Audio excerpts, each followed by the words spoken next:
Hello, everyone, and welcome to another episode of the Before I Go podcast. Here's a question.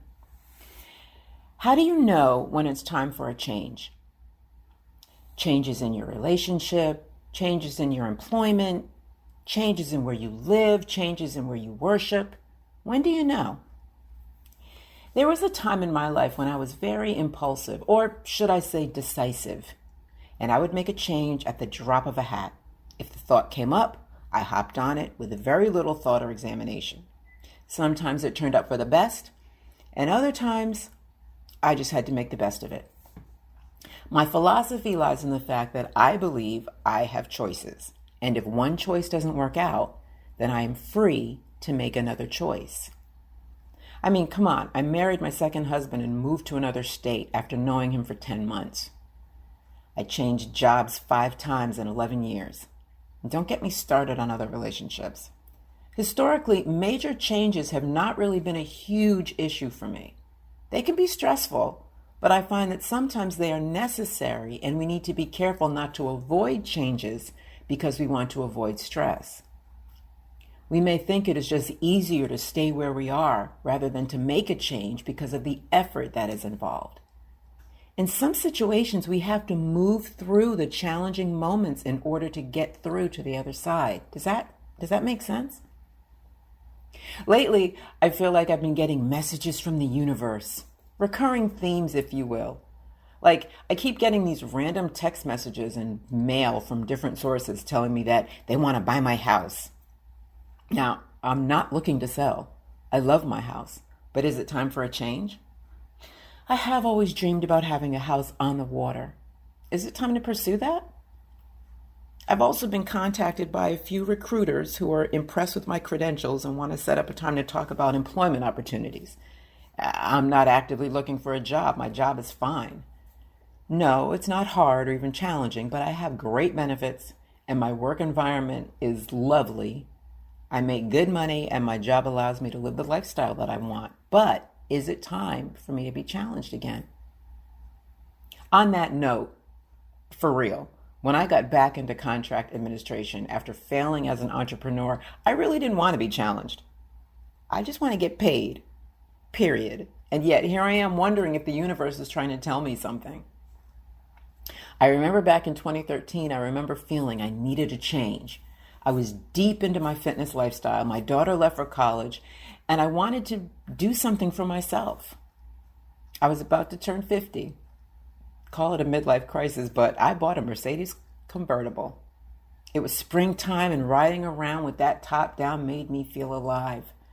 Now, 8 years later, I have to remind myself to drive that car, or the battery will die. It's not fun anymore. And owning that car feels more like a chore than anything else. I took it out to drive it last weekend, and during that drive, I decided that I needed to sell it. And within a day or so, I found a buyer, and the car will be gone by this weekend.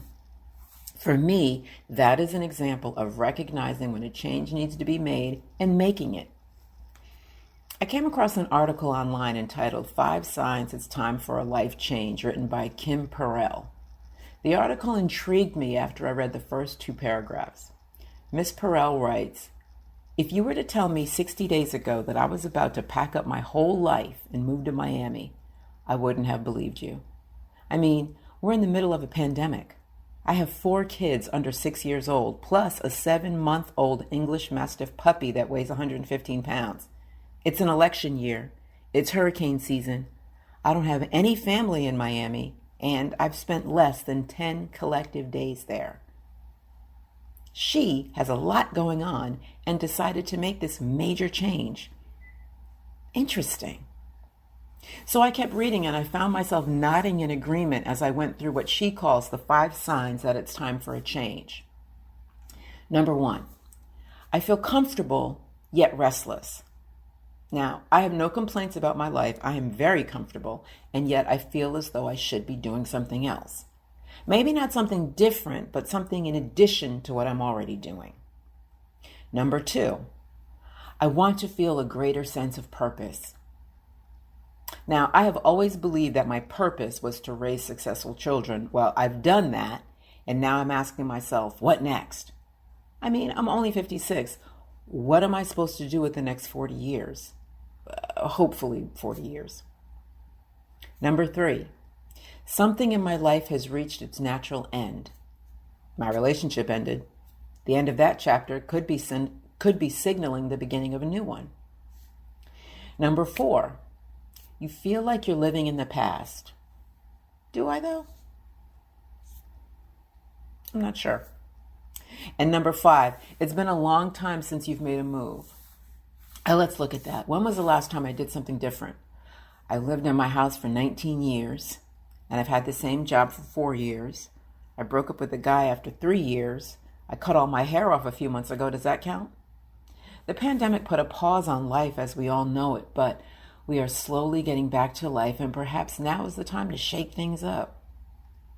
I don't see myself moving or changing jobs, but maybe I can start by adding new activities into my lifestyle. That actually was the plan for 2020, but COVID shut that down. Activities like going to concerts or plays or comedy clubs, seeking out restaurants with great vegetarian options could be fun. I recently gone back to the gym 3 times a week, and that has really helped to change my outlook. Plus, I feel a lot better as well. I do not enjoy this restless feeling that I have, the feeling that I could and should be doing more. Remembering the things that I used to love, things like going to the movies, eating in restaurants, walking on the beach, and doing those things, I think will add to my enjoyment of this life. Then again, I also just enjoy sitting on my patio sipping a glass of Sauvignon Blanc. I don't know.